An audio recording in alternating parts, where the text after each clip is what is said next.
ஸ்டெர்லைட்டில் வந்து இத்தனை பேரை கொன்ன கட்சி என்ன, அவர்களும் மணல் கொள்ளைக்கெல்லாம் துணை போன கட்சி, அப்படி இப்படின்னு எல்லாம் வேணால் சொல்லிக்கலாம். ஆனால் ஒரு ஸ்டாலினால் வந்து நானும் பச்சை தமிழ்னு சொல்ல முடியுமா? ஐயா, ஸ்டாலின் அவர்கள் வந்து 8 அமைச்சர்களை தெலுங்குலாம் வச்சுருக்காங்கன்னு சொன்னீங்க. இன்கேஸ் எடப்பாடியார் ஆட்சிக்கு வந்தாங்கன்னா அவரும் தெலுங்குலாம் வைக்க மாட்டாங்கன்னு சொல்ல முடியுமா? வைப்பாங்க தான், வச்சா என்ன தப்பு இருக்குது? அதாவது இதுதான் இதுக்கான பதில். திராவிட கட்சின்னு பேர் இருந்ததுனால மட்டுமே அது திராவிட கட்சின்னு மங்களம் பாடிக்கிட்டு இருக்கக்கூடாது. யார் தலைவர்? இப்போ இப்படிப்பட்ட நேரத்தில் கூட இவனுங்களை ஒழிச்சு கட்டணுன்ற மனசில் இல்லாமல் என்ன இவங்களை பின்னாடி பார்த்துக்கலான்னு ஒருத்தன் நினைக்கிறான்னா, முதல்ல அவன் ஒரு தமிழ் தேசியவாதியானே நான் சந்தேகப்படணும். ஐயா, இப்படி பார்த்தீங்கன்னா இப்போ இருக்கிற நாம் தமிழர் இருக்கக்கூடிய தமிழ் தேசியவாதி எல்லாருமே அவங்க கொள்கை சார்ந்து இயங்குறாங்க. அதுலேருந்து வெளியே வந்து எல்லாருமே தேர்தல் சார்ந்து போகிறாங்க அப்படின்ற ஒரு கேள்வி வருது இல்லை? இப்போ தேர்தல் அரசு தான் முக்கியமா, கொள்கை அரசியல் முக்கியம் இல்லையா? நீங்கள் கேட்குறது சரி. நீங்கள் கொள்கை அரசியல் முக்கியம். ஆனால் நாம் தமிழர் கட்சி இருக்கக்கூடிய அருளினின் வந்து என்ன சொல்லியிருக்காருன்னு பார்த்தீங்கன்னா, இப்போ கூட ஒன்றும் குறைஞ்சி போயிடல, அண்ணா திராவிட முன்னேற்ற கழகம் அப்படின்னு இருக்கிற பேரை வந்து தேர்தல் ஆணையத்தில் போயிட்டு அண்ணா தமிழர் முன்னேற்ற கழகமாக மாற்றிக்கலாம், அது ஒன்றும் பெரிய விஷயம் இல்லையே அப்படின்ற மாதிரி சொல்லியிருக்காரு. இது நீங்கள் எப்படி பார்க்குறீங்க? அப்படியே மாற்றிட்டா இவர் வந்து கூட்டணி போயிடுவாரா? ஜல்லிக்கட்டுக்காக போராட்டங்களை வந்து போராட்டக்காரர்களை அடித்து துரத்தின ஆட்சின்னு சொல்கிறாங்க. அப்படி ஒரு விமர்சனம் வைக்கிறாங்க. அப்புறம் இப்போ நீங்கள் சொன்ன மாதிரி தூத்துக்குடி ஸ்டெர்லைட் சம்பவம் இருக்குல்ல, அந்த சம்பவத்தில் வந்து சுட்டுக் கொள்றதுக்கு யார் ஆர்டர் போட்டானே தெரியல அப்படின்ற ஒரு அலட்சிய போக்கான பதில் சொல்கிற முதல்வரா அப்படின்ற ஒரு விமர்சனமாக இருக்கட்டும். அதையெல்லாம் தாண்டி கம்பராமாயணத்தை எழுதிட்டு வந்து சேக்கிலார் அப்படின்னு சொன்ன ஒரு விஷயம் வந்து அவர் கேள்வி பண்ணாங்க.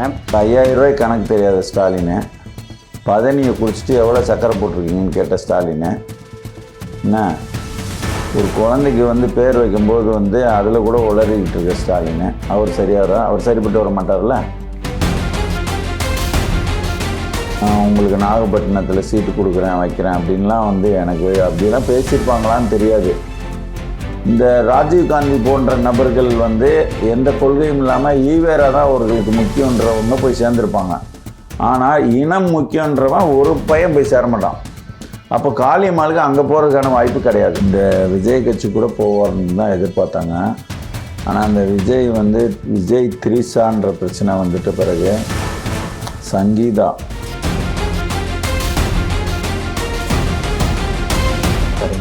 ஐயா, இப்போ பார்த்தீங்கன்னா திருமுருகன் அவர் இருக்கார்ல, திருமுருகன் வந்து இப்போது அதாவது இந்திய எதிர்ப்புன்னு போயிட்டு ஒரு குரோம்பேட்டையில் ஒரு இந்தியை அழிச்சிருக்கிறாரு.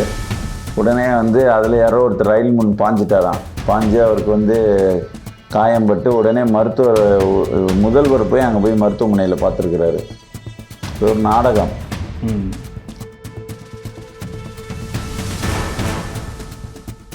திராவிட கட்சி இந்த திமுக திருப்பி ஆட்சிக்கு வந்தால் நீங்கள் வந்து ரோட்டில் கூட நடமாட முடியாது. தமிழ் தேசியவாதிகள் நீங்கன்னு சொல்லவர், தமிழ் தேசியவாதிகள் ரோட்டில் கூட நடமாட முடியாது. அவ்வளோ அடக்குமுறைகளை நீங்கள் சந்திக்க வேண்டியது வரும்.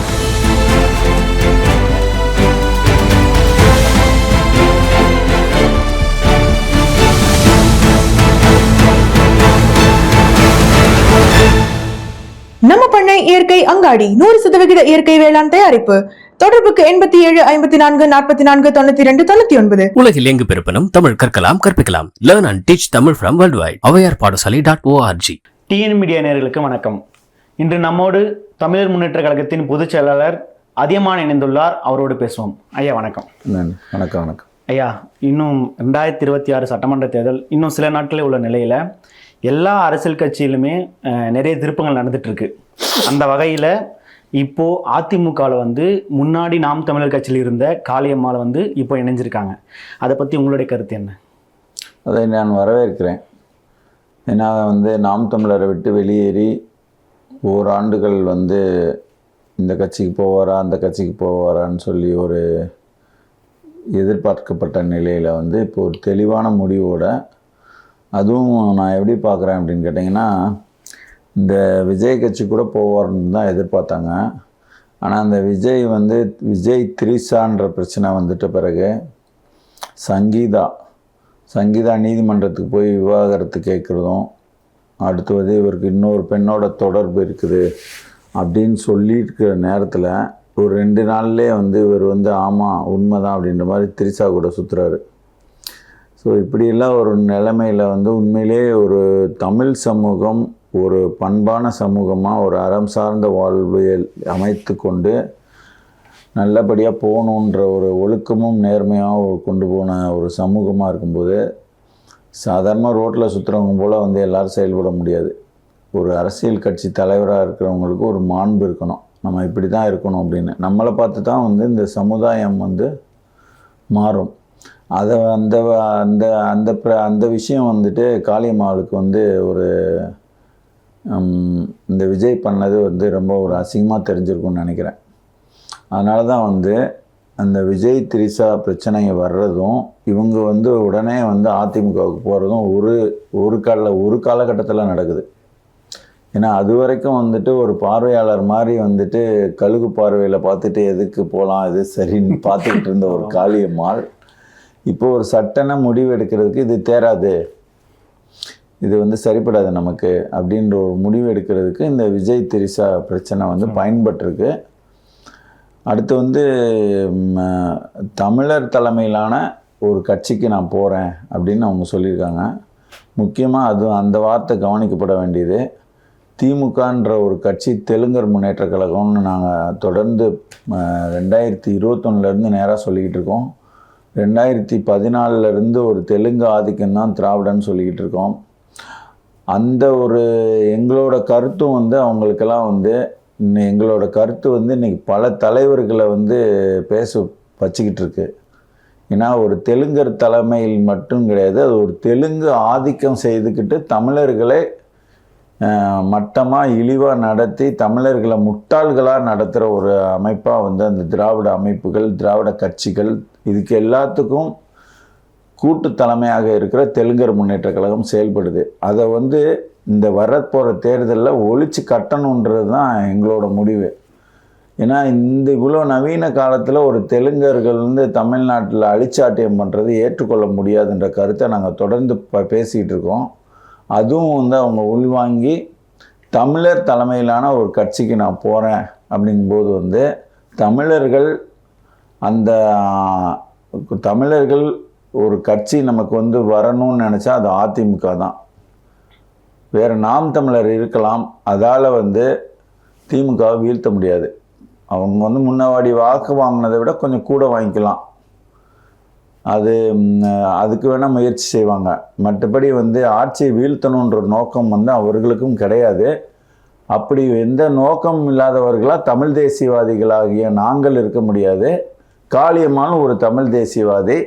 அந்த நோக்கத்தை அந்த தெலுங்கர் முன்னேற்ற கழகத்தை ஒழிக்க வேண்டும் என்ற நோக்கத்துக்கும் வலு சேர்க்குற மாதிரி இன்றைக்கி அதிமுகவில் போய் சேர்ந்துருக்கிறதா நான் பார்க்குறேன். ஐயா, இப்போது இதுலேருந்து ஒரு கேள்வி வருது.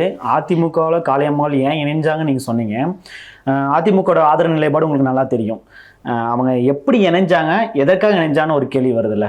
உங்களுக்கு நாகப்பட்டினத்தில் சீட்டு கொடுக்குறேன் வைக்கிறேன் அப்படின்லாம் வந்து எனக்கு அப்படியெல்லாம் பேசியிருப்பாங்களான்னு தெரியாது. அந்த அளவுக்கு வந்து ஒரு இப்படி செஞ்சால் தான் நான் வருவேன்னு சொல்லி இந்த இடத்துக்கு வரக்கூடிய நிலைமையில் நடந்திருக்காது. இது என்னோட ஒரு ஊகம். ஏன்னு கேட்டால் இன்னொன்று சொல்லியிருக்காங்க, நான் ஏற்கனவே நாம் தமிழருக்கு வர்றதுக்கு முன்னாடியே அதில் ஒரு மாவட்ட பொறுப்பில் ஏதோ ஒரு பொறுப்பில் இருந்ததாக சொல்கிறாங்க. அந்த மாதிரி வந்து அதிமுகன்றது எங்களுக்கு பழைய கட்சி, அதில் திருப்பி நான் போகிறேன் நான் அப்படின்றது ஒரு விஷயம். இதன் மூலமாக நம்ம என்ன தெரிஞ்சுக்கலாம் அப்படின்னு பார்த்தா,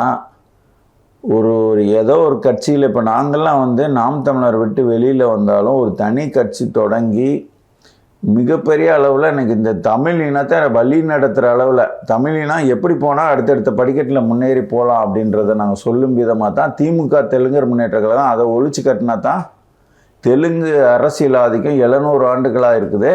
அதை ஒழிச்சு கட்டினா மட்டும்தான் நாம் அடுத்த படிக்க போக முடியும்னு நாங்கள் வந்து இனத்தை வழி நடத்துகிற இடத்துக்கு நாங்கள் போயிட்டோம். அதுக்கு பின்னாடி நாங்கள் வந்து பல்வேறு இன்னல்களுக்கு நடுவில் நாங்கள் அந்த பாதையில் பயணிக்கிறோம், ஒரு தனி கட்சி தொடங்கி. ஆனால் இப்படி எல்லாரும் செய்யணுன்றது கிடையாது. அவங்க என்ன பண்ணுவாங்க, ஓரளவுக்கு தனி கட்சியெல்லாம் தொடங்கி ஒரு கூட்டத்தை திரட்டிக்கிட்டு அதுக்கு நம்ம செலவு பண்ணிக்கிட்டு இதெல்லாம் நடக்குமா நடக்காதான்னு சொல்லிட்டு நிறைய பேருக்கு அப்படி இப்போ எண்ணங்கள்லாம் இருக்கும். அப்போ அவங்க என்ன பண்ணுவாங்க, ஒரு கட்சியில் தான் போய் சேரணும். அந்த கட்சியில் போய் சேரும்போது கண்டிப்பாக வந்து நாம் தமிழரில் வந்து பயணித்தவன் இந்த இனப்படுகொலையிலேருந்து பிறந்த கட்சி, அதில் பயணித்தவன் வந்து முழு மனதோட எக்காரணம் கொண்டும் திமுகன்ற தெலுங்கர் முன்னேற்ற கழகத்துக்கு இந்த இனப்படுகொலைக்கு துணை நின்ற கட்சிகளை போய் சத்தியமாக சேர மாட்டான். இந்த ராஜீவ்காந்தி போன்ற நபர்கள் வந்து எந்த கொள்கையும் இல்லாமல் ஈவேரா தான் அவர்களுக்கு முக்கியன்றவங்க போய் சேர்ந்துருப்பாங்க. ஆனால் இனம் முக்கியன்றவன் ஒரு பையன் போய் சேர மாட்டான். அப்போ காளியம்மாளுக்கு அங்கே போகிறதுக்கான வாய்ப்பு கிடையாது. அடுத்த வாய்ப்பு என்ன, இந்த விஜயும் வந்துட்டு ஒரு நம்ம போய் சேர முடியாது தெரிஞ்சு போச்சு. இப்போ சும்மாவும் இருக்க முடியாது, ஒன்று வேற ஒரு அமைப்பு தொடங்கணும். சரிங்களா? அப்படி தொடங்கியிருந்தால் ஒரு வருஷத்தில் தொடங்கியிருப்பாங்க.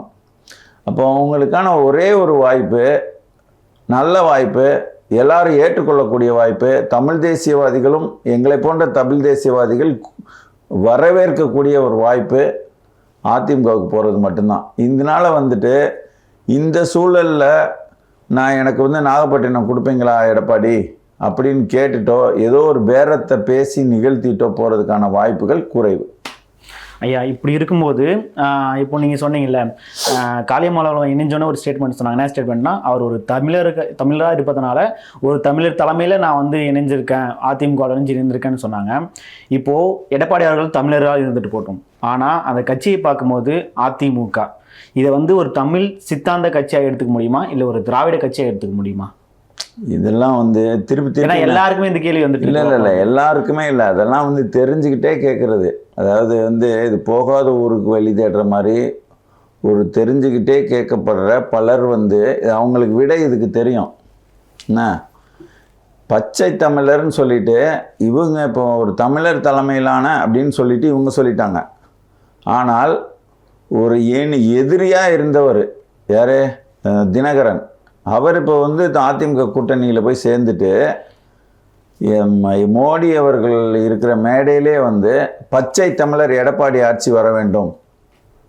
என்ன இந்த திமுக கட்சி அது ஒரு ஊழல் கட்சி, ஸ்டெர்லைட்டில் வந்து இத்தனை பேரை கொன்ன கட்சி, என்ன அவர்களும் மணல் கொள்ளைக்கெல்லாம் துணை போன கட்சி, அப்படி இப்படின்னு எல்லாம் வேணால் சொல்லிக்கலாம். ஆனால் ஒரு ஸ்டாலின் காரு ஸ்டாலினால் வந்து நானும் பச்சை தமிழன் சொல்ல முடியுமா? சொல்லவே முடியாது. அதாவது வந்து நீ 7 ஜென்மம் எடுத்தாலும் சொல்ல முடியாது. ஏன்னா நீ ஒரு தமிழன் கிடையாது, நீ ஒரு தெலுங்கன் மட்டும் இல்லை, தெலுங்கு ஆதிக்கவாதி. 8 அமைச்சர்களை வந்து உன் தெலுங்கு இனமாக பார்த்து போட்டு தமிழர்கள்லாம் முட்டாளாக்கணும்னு நினைக்கிற நீ ஆளு நீ. அதனால் வந்து நீ இந்த இடத்துக்கு மட்டும் நீ எடப்பாடிக்கு வந்து 100 ஜென்மம் எடுத்தாலும் இந்த இடத்துக்கு வர முடியாது. தமிழர்ன்ற இடத்துக்கு நீ வரவே முடியாது. அதனால வந்து தமிழ்நாட்டு மொழிவாரி மாநிலம் பிரிஞ்சது எதுக்கு? அவங்கவுங்களுக்கு ஒரு ஆளட்டும்னு சொல்லிட்டு தான். நீ இங்கே வந்து இல்லீகலாக உட்காந்துருக்குற. நீ வந்து தமிழர்களுக்கு கிடைக்க வேண்டிய பிடுங்கி தின்னுட்டு நீ உட்காந்துருக்குற. அதனால வந்து நாங்கள் இப்படி தான் ஒரு பச்சை தமிழர்னு தான் பேசுவோம், நீ எந்த ஜென்மத்துக்கும் சொல்ல முடியாது. அதனால் நாங்கள் சொல்லிக்கிட்டே இருப்போம். இது சொல்ல வேண்டியது தமிழர்களோட கடமை. ஐயா, ஸ்டாலின் அவர்கள் வந்து 8 அமைச்சர்களை தெலுங்கர்களாக வச்சிருக்காங்கன்னு சொன்னீங்க. இன்கேஸ் எடப்பாடியார் ஆட்சிக்கு வந்தானா அவரும் தெலுங்குலாம் வைக்க மாட்டான்னு சொல்ல முடியுமா? வைப்பாங்க தான், வச்சா என்ன தப்பு இருக்கு? அதாவது அப்போ மக்கள் தொகை அப்படி இல்லை, மக்கள் தொகை அடிப்படையில் ப்ரொபோஷனேட்டாக ஒரு வீட்டில் வந்து 3 பேர் இருக்காங்க. அப்போ 3 பேர் இருக்கவனுக்கு 3 சாப்பாடு பார்சல் கொடுக்குறோம் இல்லையா? அது மாதிரி கொடுக்கலாம். சரியா? நாங்கள் தமிழர்கள் 85 பேர் இருக்கோம், எங்களுக்கு 85 பார்சல் வேணும். புரியுதா? நீ எங்களுக்கு 3 கொடுத்துட்டு 85 அமைக்கிட்டு போறிய, அப்போ நாங்கள் சும்மா வீட்டுக்கிட்டு வேடிக்கை பார்த்துட்டு இருப்போமா? அதுதான் இங்கே பிரச்சனை. அதனால் அவர்களுக்கு வந்து 3 பேர் இருக்காங்கன்னா 3 சாப்பாடு கொடுக்குறத நாங்களும் ஒத்துக்கிறோமே. இதுதான் இதுக்கான பதில். திராவிட கட்சின்னு பேர் இருந்ததுனால மட்டுமே அது திராவிட கட்சின்னு மங்களம் பாடிக்கிட்டு இருக்கக்கூடாது. யார் தலைவர் இப்போ? சரியா? யார் தலைவர்? இப்போ பெட்ரோல் பிரச்சனை வருது. ஒருத்தன் வந்து பெட்ரோல்ன்றவன் தான் பெட்ரோல் அவன் பேர் வச்சுட்டு போயிட்டான். அதை கண்டுபிடிச்சவன் பேர் பெட்ரோல், டீசலை கண்டுபிடிச்சவன் டீசல்னு பேர் அவன். சரியா? அவன் பேரே வச்சுட்டு போயிட்டான். இது இங்கிலீஷ்காரன்னு சொல்லிட்டு நீங்களாம் பெட்ரோல் ஊற்றாமல் இருக்கீங்களா, டீசல் ஊற்றாமல் இருக்கீங்களா? புரியுதா? அது மாதிரி பேர் இங்கே என்ன விஷயம் கிடையாது. நீங்கள் வந்து இன்னைக்கு யார் தலைமையில் இருக்காங்க, அந்த பேரை நாளைக்கு வந்து நாளைக்கு இந்த ஈவேரா இந்த குரூப்பு இதை பற்றியெல்லாம் ஒரு புரிதல்லாம் வரும்போது நம்மெல்லாம் வந்து சேர்ந்து நம்ம அனைத்து இந்திய தமிழர் முன்னேற்ற கழகம் கூட மாற்றிக்கிடுவாங்க ஒரு தீர்மானத்தை போட்டு. உங்களுக்கு என்னடா பிரச்சனை? அப்படி தான் நம்ம அவனுங்களை பார்த்து, இந்த எதிரிகளை பார்த்து கேட்க வேண்டியதாக இருக்குது. இவர் தமிழரா இல்லையா? அவர் தமிழர், நீ தமிழரா? இல்லை ஓரம்போ. தமிழ் தேசிய அரசியல் எடுத்துப்போம். தமிழ் தேசியவாதிகளை பொறுத்த வரைக்குமே இப்போது நாம் தமிழர் இருந்த சில பேர் வந்து அதிமுக இணைஞ்சிருக்காங்க. எடுத்துக்காட்டு காளியம்மாள் கூட இணைஞ்சிருக்காங்க. இப்போ உங்களை மாதிரி ஆட்கள், அதாவது நாம் தமிழ் வந்து வெளியே வந்த ஆட்களை வந்து தனித்து எல்லாருமே அதிமுகவை ஆதரிக்கிறீங்க. ஸோ இந்த நிலைப்பாடு எப்படி பார்க்குறீங்க? நாம் தமிழருக்குமான அதிமுகவுக்குமான தமிழ் தேசியவாதிகளோட நிலைப்பாடு? இல்லை தமிழ் தேசியவாதிகள் என்பவர்கள் பெரும்பாலும் இந்த ஒரு 60-70 வயசு இப்படி போய்கிட்டு இருக்கவங்களும் தமிழ் தேசியவாதிகள் தான். அதில் அருக்கோ மாதிரி ஒரு சிலர் தான் வந்து தெலுங்கர் முன்னேற்ற கழகத்தை நேராக எதிர்த்தாங்க கடைசி கட்டத்தில். முதல்ல திராவிடன்னு சொல்லிக்கிட்டு இருந்தாங்க, சாகர தருவாயில் வந்து தெலுங்கு ஆதிக்கம் அப்படின்னாங்க. ஆனால் இன்னும் தெலுங்கு ஆதிக்கம்னு சொல்லாத பழம்பெரும் பல நெடுமாறன் இருக்கிறாரு. இன்னும் வாயை திறந்து தெலுங்கு ஆதிக்கம்னே அவர் வந்து இன்னும் வாயில் செப்பல் அவர் அப்படி இருக்கிறார் அவர். சரியா? இப்படிப்பட்ட நிலைமையில் நாம் தமிழர் வந்து வலிமை பெறுவது தமிழ் இனத்திற்கு நல்லது. ஏன்னா எல்லா பிரச்சனைக்கும் வந்து நாம் தமிழர் போராடுது. அங்கே மலையை உடைக்கிறான்னா போராடுது, மண்ணை வெட்டிடுறான்னா போராடுது, அங்கே வந்து யாராவது பாலியல் துன்புறுத்தல் நடக்குதுன்னா தெருவில் இறங்கி போராடுது. எல்லாத்துக்கும் போராடுறது நாம் தமிழர் கட்சி தான். அப்படின்ற ஒரு பார்வையில் தமிழ் தேசிய அரசியல் வந்து வளர்ந்து எடுக்கணும். அதுதான் ஒரு நிரந்தரமானது. இந்த அதிமுகவும் ஒரு அதிமுக போல் ஒரு, அதாவது அதிமுகவும் திமுக போல் ஒரு கட்சி தான். அவர்களுக்கு ஒரு கொள்கை கிடையாது, ஒரு கோட்பாடு கிடையாது, இனம் சார்ந்த பற்று கிடையாது.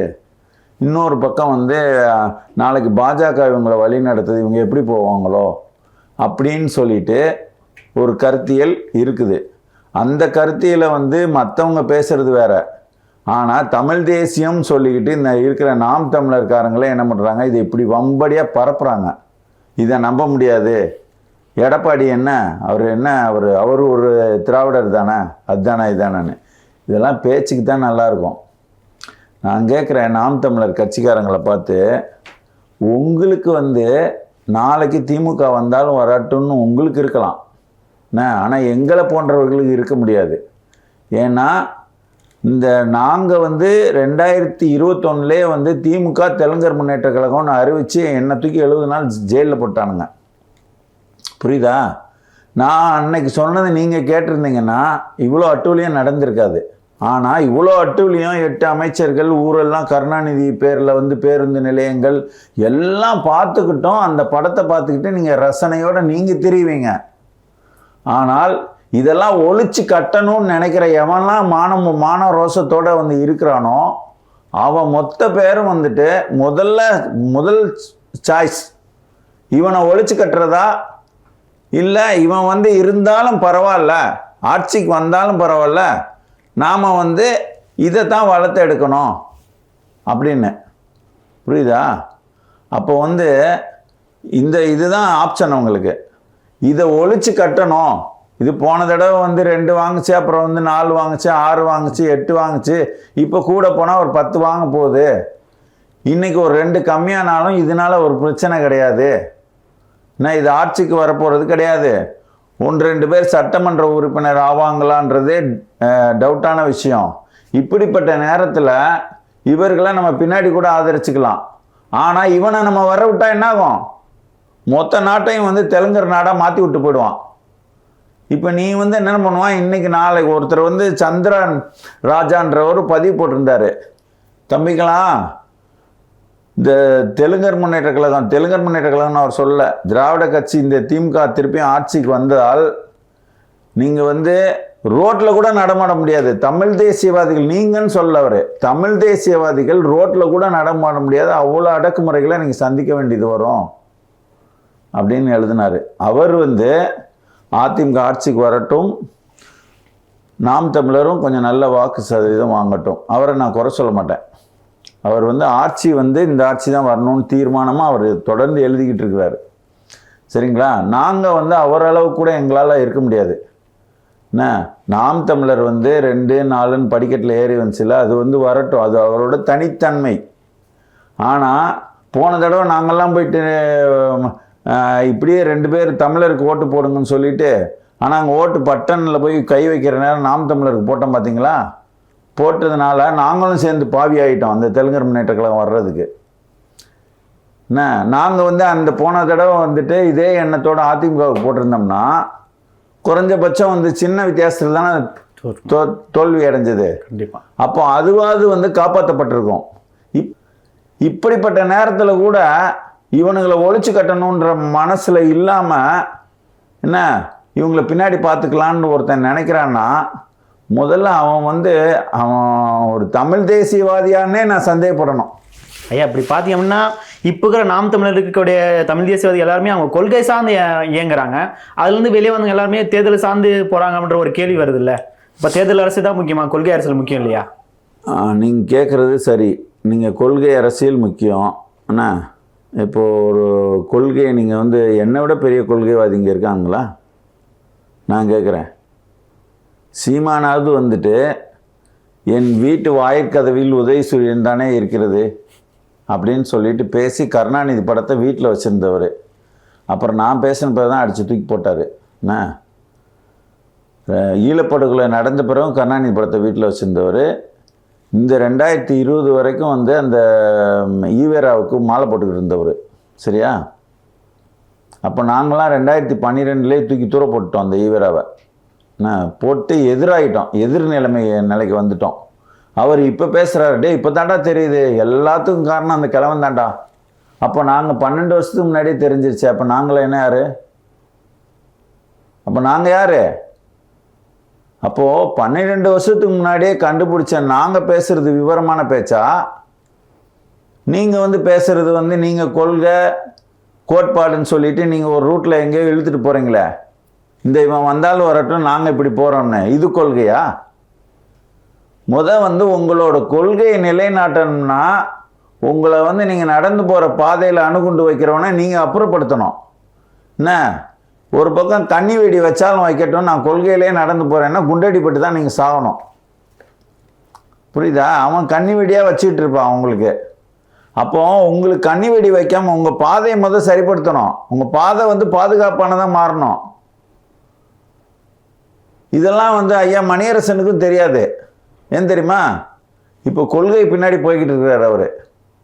ஆனால் இதே சீமான் வந்து எங்களோட வாக்குனால தான் திமுக வந்துச்சுன்னு சொன்னார். இதே மாதிரி வந்து ஒருவேளை திமுக இந்த தடவை வந்துருச்சுன்னா அடுத்த உடனே பேட்டி கொடுப்பாரு, நாங்கள் ஓட்டை பிரிச்சதுனால தான் திமுக வந்ததுன்னு. என்ன, நீ இப்படி அடுத்த தடவையும் நான் ஓட்டை பிரிச்சதுனால தான் வருதுன்னு நீங்கள் சொல்லிக்கிட்டு இருப்பீங்க. நாங்கள் முட்டாள்களா? நாங்கள் இதெல்லாம் வேடிக்கை பார்த்துட்டு இருக்குது. அதுக்காக நாங்கள் இந்த திமுக திருப்பி வர்றதுக்கு தான் நாங்கள் உட்காந்து அரசியல் பண்ணிக்கிட்டு இருக்கோமா? எங்கள் வேலை வெட்டியெல்லாம் விட்டு போட்டு இவங்களாம் வந்து இவர்கள் வந்து கொள்கை வழியாக நாங்கள் போகிறோம் அப்படின்னு சொல்லிட்டு இந்த இனத்துக்கே 700 ஆண்டு காலமாக சதி வேலையை பண்ணுறது வேலையை மட்டுமே செஞ்சுக்கிட்டு இருக்கிறவன் தெலுங்கு ஆதிக்கவாதி. அவர்களுக்கு இவர்கள் வந்து என்ன பண்ணுறாங்க, சாப்பாடு போட்டு வளர்க்குறாங்கன்னு நான் குற்றம் சொல்கிறேன். சரிங்க ஐயா, மறுபடியும் எடப்பாடி கொடுத்த கேள்விக்கு வருவோம். இதுக்கு முன்னாடி பார்த்துருந்தீங்க, அதாவது இந்த பொள்ளாச்சி சம்பவமாக இருக்கட்டும், ஐயாவுடைய ஆட்சியில் தான் நடந்ததுன்னு சொல்கிறாங்க. அப்புறம் நம்மளுடைய கலாச்சாரமான ஜல்லிக்கட்டுக்காக போராட்டங்களை வந்து போராட்டக்காரர்களை அடித்து துரத்தின ஆட்சின்னு சொல்கிறாங்க. அப்படி ஒரு விமர்சனம் வைக்கிறாங்க. அப்புறம் இப்போ நீங்கள் சொன்ன மாதிரி தூத்துக்குடி ஸ்டெர்லைட் சம்பவம் இருக்குல்ல, அந்த சம்பவத்தில் வந்து சுட்டுக் கொள்றதுக்கு யார் ஆர்டர் போட்டாங்கன்னே தெரியல அப்படின்ற ஒரு அலட்சிய போக்கான பதில் சொல்கிற முதல்வரா அப்படின்ற ஒரு விமர்சனமாக இருக்கட்டும். அதையெல்லாம் தாண்டி கம்பராமாயணத்தை எழுதிட்டு வந்து சேக்கிலார் அப்படின்னு சொன்ன ஒரு விஷயம் வந்து அவர் கேள்வி பண்ணாங்க. இந்த விஷயம்லாம் இருக்கும்போது ஒரு கேள்வி வருது. என்ன கேள்வி அப்படின்னா, இவர் தான் தமிழர் தலைமையா அப்படின்னு ஒரு கேள்வி வருது இல்லை? இந்த கேள்விக்கு உங்களோட பதில் என்ன? சரி, ரைட்டு. அவர் வேண்டாம். சரியா? சேக்கிலார் வந்து கம்பராமாயணம் எழுதினவர் சேக்கிலார் சொல்லிட்டாரு. இந்த ஸ்டாலின் எல்லாத்துக்கும் பதில் சொல்லிடுவாரா? கேளுங்க. ஒரு 5000 ரூபாய் கணக்கு தெரியாத ஸ்டாலின், பதனியை குடிச்சிட்டு எவ்வளோ சக்கரை போட்டிருக்கீங்கன்னு கேட்ட ஸ்டாலின், என்ன ஒரு குழந்தைக்கு வந்து பேர் வைக்கும்போது வந்து அதில் கூட உளறிக்கிட்டு இருக்க ஸ்டாலின், அவர் சரியாரா? அவர் சரிப்பட்டு வர மாட்டார்ல? சரிப்பட்டு வருவாரா மாட்டாரா? இப்போ இந்த இந்த இந்த ஒப்பீட்டுக்கு சொல்கிறேன், சரிப்பட்டு வருவாரா? சொல்லுங்க நீங்க. அவர் தான் நீங்க முதலே தெலுங்குன்னு சொல்லிட்டீங்களே, அப்படியே அவர் நம்ம ஒப்பிட்டு இல்லை இந்த அதாவது தெலுங்கர் தமிழர்ன்றதை தவிர இது வந்து நாலேஜ் சம்பந்தமான விஷயம். சரிப்பட்டு வருவாரா? இவர் கூட நிற்பாரா? எடப்பாடி கூட நிற்பாரா? சொல்லுங்க. கொஞ்சம் வாய்ப்பு இல்லை தான். வாய்ப்பு இல்லை. அது முடிஞ்சுச்சா? சரி, இப்போ இவர் நிற்பாரா? விஜய் நிற்பாரா? விஜய்க்கு கொள்கை இருக்குதான்ற ஒரு கேள்வியே வந்துட்டு இருக்கு. அவரும் நிற்க மாட்டார். மொத்த களத்தில் 4 பேர் தானங்க இருக்கிறாங்க. அவரும் நிற்க மாட்டார். இப்போ 2 வந்துட்டு பூட்ட கேஸ் ஆயிடுச்சா? யார் நிற்பார்? சீமான் நிற்பார். அந்த சீமான் எப்படிப்பட்டவர்? இலை மலர்ந்தால் ஈழம் மலர்ந்து விடும் சொன்னவர் மலர்ந்துடுச்சா? என்ன ஈவேரா இல்லைன்னா வந்துட்டு ஈவேரா தான் உங்களை எல்லாரையும் படிக்க வச்சாரு அப்படின்னு சொன்னவர். என்ன வந்து அந்த முருகனை தூக்கி ஜெயிலில் போடணும்டா ஆயுத தடுப்பு சட்டத்தில் அப்படின்னு சொன்னவர் பின்னாடி எல்லாம் மாற்றிக்கிட்டாரா?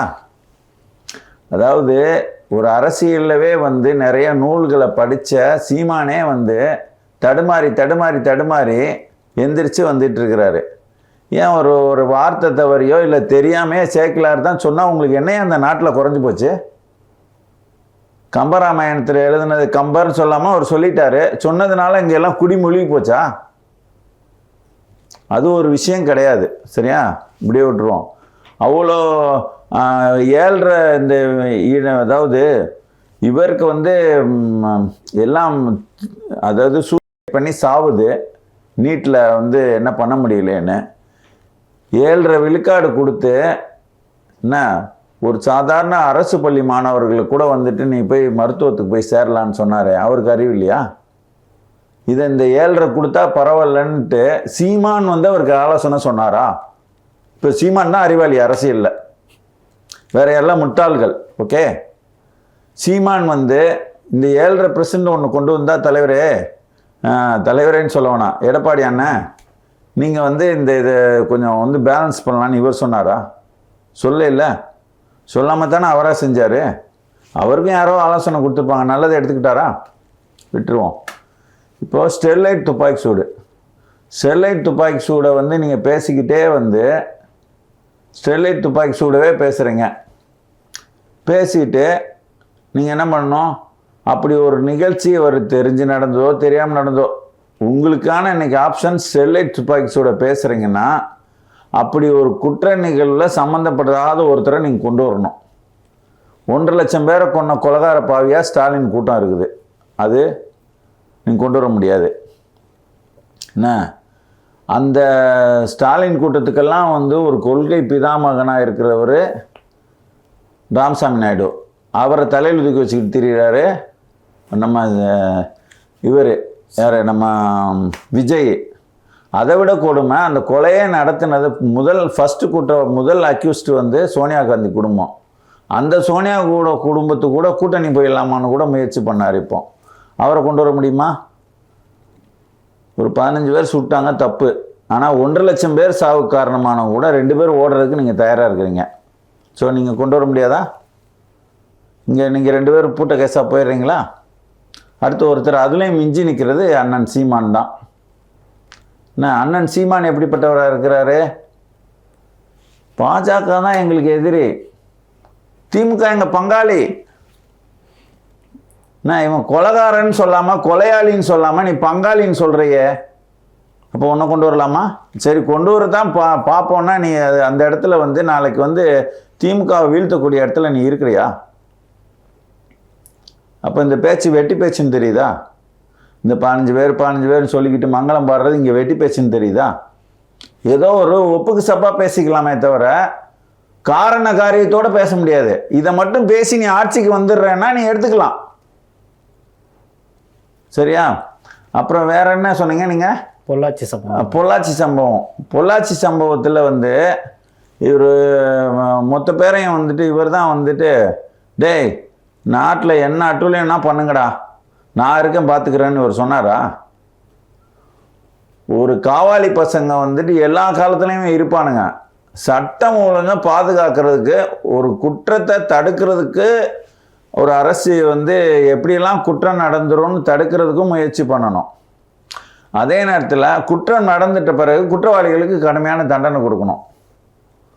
இப்படி தான் செயல்பட முடியும். சரிங்களா? இதில் வந்துட்டு அந்த ஒரு சம்பவத்தை வச்சுட்டு அந்த ஒரு சம்பவத்தை வச்சு இங்கே என்ன ஒரு பெண்கள் மீதான பாலியல் குற்றம் அந்த ஒரு விஷயத்தை வச்சு ஒரு தனி மனித ஒழுக்கத்தோடு வந்து பார்ப்போம் இந்த 3 தலைவர்களையும். என்ன எடப்பாடி விஸ் சீமான், எடப்பாடி விஸ் விஜய், எடப்பாடி விஸ் ஸ்டாலின். என்ன இது வந்து ஒரு தனி மனித ஒழுக்கங்கெட்டவர்கள் போய் குற்றம் செய்து விட்டார்கள். சரியா? தனி மனித ஒழுக்கத்தில் இப்போ யார்? இப்போ எடப்பாடி எங்கே இருக்கிறாரு? நீங்கள் சொல்ற மாதிரி தனிச்சு தான் இருக்கார். தனிச்சு இருக்கிறாரு. அப்புறம் வேற என்ன சொன்னீங்க? ஜல்லிக்கட்டு சொன்னேன். ஜல்லிக்கட்டுக்கு வருவோம். ஜல்லிக்கட்டுக்கு வந்து வருவோம். ஜல்லிக்கட்டு போராட்டம் வெற்றி அடைந்ததுக்கு காரணம் அதிமுக அரசு. சரியா? ஆனால் அங்கே ஈழப்படுகொலை நடந்துகிட்டு இருக்கு. ஒரு முத்துக்குமார் செத்துட்டான், தீக்குளிச்சு செத்துட்டான். எப்படியாவது நம்ம வந்து நம்ம இனத்தை காப்பாற்றணும். இப்படி போர் நடக்குதே, போரை தடுத்து நிறுத்தணும். என்ன அவன் வந்து அவனோட கோரிக்கை வந்து இந்த என்னோட உடலை துருப்பு சீட்டாக பயன்படுத்தி ஊரெல்லாம் வந்து எல்லாம் ஊர்வலமாக கொண்டு போங்க. கொண்டு போனால் என்ன நடக்கும்? ஒரு எழுச்சி. மக்கள் வந்துட்டு எப்போ இந்த போரை நிறுத்தணும்னு போராடுவான். தமிழ்நாடே கொந்தளிச்சிருக்கோம். அதை தடுத்தது யாரு? துரோகி கருணாநிதி. என்ன அந்த உடலை வந்து சென்னைக்குள்ளே கூட சுத்த விடாமல் அங்கனக்குள்ளே ஒரு முட்டு சந்துக்குள்ளே கொண்டு போயிட்டு புதைச்சிட்டாங்க. அப்போது அன்னைக்கு வந்து வழக்கறிஞர்கள் மண்டை வரைக்கும் உடைச்சாந்தாள் ஹைகோர்ட்டுக்குள்ளே பூந்து காவல்துறையை அனுப்பி விட்டு. உங்களுக்கு வந்து இந்த போராடினவங்களை வந்துட்டு அதிமுக அரசு நினச்சிருந்தா ஒடுக்க இருக்க முடியாதா? தொடர்ந்து வந்து பல்லாயிரம் பேரை வந்துட்டு மெரினா கடற்கரையில் போராட விட்டுச்சே, அதை பார்ப்பீங்களா? கடைசி நேரத்தில் வந்து ஒரு சின்ன ஒரு அந்த அதிமுகவுக்கு பேர் வந்துருன்றதுக்காக கூட கலவரம் பண்ணியிருப்பான் வேணும்னேவும். என்ன அங்கே எல்லா கோப்புகளும் வந்து அங்கே தயாராகிடுச்சு டெல்லியில் ஜல்லிக்கட்டுக்கு அனுமதி கொடுக்கலான்ட்டு. அந்த நேரம் பார்த்து ஒரு 2-3 குரூப்பு வந்து ஃப்ரிஞ்சு குரூப்புன்னு சொல்லுவாங்களே, கலாக்காரர் குரூப்பு, அது உள்ளே இறங்கி ஏதோ சேட்டை பண்ணவே அடக்க வேண்டியதாகிடுச்சு. இதுதானே நடந்தது. எவ்வளோ நாள் வந்துட்டு ஒரு ஒழுக்கமாக நடந்துக்கிட்டு இருந்த போராட்டம். அப்போது இந்த மாதிரி இந்த இடத்துல நீங்கள் கருணாநிதி அதாவது ஸ்டாலினை ஒப்பிட முடியுமா? ஏன்னா நீ வந்து அதாவது நீதிமன்றத்திலே புகுந்து மண்டையை உடைச்சவன் நீ, அந்த கூட்டம் நீ. சரியா? போராடுறவனுங்கெல்லாம் ஒடுக்குனவன் நீ. வந்து இந்த போராட்டத்தை ஒடுக்குனாரு அப்படின்னு சொல்கிறதுக்கு உனக்கு துப்பு கிடையாது. சரியா? நீ அந்த கொலைகார கூட்டத்தோட நீ கூட்டணி போன பையன் யார்? விஜய். உனக்கும் அந்த தகுதி கிடையாது. சரி, நம்ம அண்ணனுக்கு வருவோம். இவருக்கு தான் அந்த தகுதி இருக்குது. சரியா? அப்போது இவருக்கு வந்து அந்த தகுதி இருக்குங்கும்போது வந்து என்ன இப்போ 1.5 லட்சம் பேர் படுகொலையிலேருந்து தானே அவங்க கட்சி ஆரம்பிச்சிங்க. அந்த கட்சி நீங்கள் மீண்டும் ஆட்சிக்கு வரலான்னு நீங்கள் நினைக்கலாமா? மண்டையை பொழந்ததுலாம் நீதிமன்றத்தில். அப்போ உங்களுக்கு வந்துட்டு ஒரு ஜல்லிக்கட்டுன்ற ஒரு பெரிய விஷயம் நடக்கிறதுக்கே வந்து இந்த போராட்டம் தான் காரணமாக இருந்துச்சு. அந்த போராட்டத்தை போராட விட்ட அதிமுக அரசு நினைப்பீங்களா? அதை பற்றி ஏதாவது குறை சொல்ல முடியுமா? அப்போ இந்த 4 காரணங்களும் சப்ப காரணங்கள் அப்படிதான் நான் சொல்லுவேன். அதனால் அதெல்லாம் இங்கே வந்து இதெல்லாம் கவுண்டருக்கே ஏற்படாது. இப்போ நமக்கு வந்து 700 ஆண்டு கால ஒரு தெலுங்கு அரசியல் ஆதிக்கத்தை துரத்தி விட்டு தமிழன் ஒவ்வொருத்தனும் மானத்தோட கௌரவத்தோடு வாழணும். தமிழ்நாட்டை தமிழன் ஆளணும் அப்படின்னு மட்டும் நாங்கள் சொல்ல மாட்டோம். தெலுங்கன் ஆளக்கூடாது. இதை சீமான் பேசுவாரா? தமிழ்நாட்டை தமிழன் ஆளணும், கோழி முட்டை போடணும், கோழி முட்டை போடணுன்ற மாதிரி இருக்கு. என்ன அப்படியெல்லாம் பேசிக்கிட்டு இருந்தால் வேலைக்கு ஆகாது. அதனால் வந்துட்டு தெளிவான அரசியல் பாதையோடு நகரணும், தெளிவான அரசியல் பாதையோடு நகர வேண்டும்ன்ற தமிழ் தேசியவாதிகள் அத்தனை பேரும் அதிமுகவை ஆட்சிக்கு கொண்டு வருவார்கள். சரிங்க ஐயா. இப்போ பார்த்தீங்கன்னா நாம் தமிழ் கட்சி இருக்கக்கூடிய அருளினின் வந்து என்ன சொல்லியிருக்காருன்னு பார்த்தீங்கன்னா, இப்போ கூட ஒன்றும் குறைஞ்சி போயிடல, அண்ணா திராவிட முன்னேற்ற கழகம் அப்படின்னு இருக்கிற பேரை வந்து தேர்தல் ஆணையத்தில் போயிட்டு அண்ணா தமிழர் முன்னேற்ற கழகமாக மாற்றிக்கலாம், அது ஒன்றும் பெரிய விஷயம் இல்லையே அப்படின்ற மாதிரி சொல்லியிருக்காரு. இது நீங்கள் எப்படி பார்க்குறீங்க? அது பேர் இப்போ அதுக்கு பதிலே சொல்ல வேண்டியது இல்லைன்னு பார்க்குறேன். அது உன் ஓனரை சொல்ல சொல்லு, இல்லை உன் ஓனர் சீமானை சொல்ல சொல்லு. அப்படியே மாற்றிட்டா இவர் வந்து கூட்டணி போயிடுவாரா? சரிங்க ஐயா. இப்போ பார்த்தீங்கன்னா திருமுருகன் அவர்கள் இருக்கார்ல, திருமுருகன் வந்து இப்போது அதாவது இந்திய எதிர்ப்புன்னு போயிட்டு ஒரு குரோம்பேட்டையில் ஒரு இந்தியை அழிச்சிருக்கிறாரு. உடனே வந்து அதில் யாரோ ஒருத்தர் ரயில் முன் பாஞ்சிட்டாராம். பாஞ்சு அவருக்கு வந்து காயம்பட்டு உடனே முதல்வர் போய் அங்கே போய் மருத்துவமனையில் பார்த்துருக்கிறாரு. அது ஒரு நாடகம். அதாவது நிறைய பாலியல் குற்றங்கள் வந்து நடந்துட்டுருக்கு. நடந்து ஒரு பல நிர்பயா வழக்குகள் உருவாக்கிட்டு இருக்கு தமிழ்நாட்டில். என்ன இங்கே கடைசியாக வந்து பார்த்துட்டிங்கன்னா விளாத்திக்குளத்தில் ஒரு பெண்ணு இயற்கை உபாதை கழிக்க போன பெண்ணை பாலியல் தொழில் வல்லுறவு செஞ்சு கண்டந்துண்டமாக வெட்டி போட்டிருக்கானுங்க. அப்புறம் ஒரு சென்னைக்கு வந்து ஒரு பொண்ணு வந்திருக்கு திருச்சியிலேருந்து, ஏதோ ப்ராஜெக்ட் விஷயமா, அதை வந்து பாலியல் தொல்லை கொடுத்துருக்காங்க.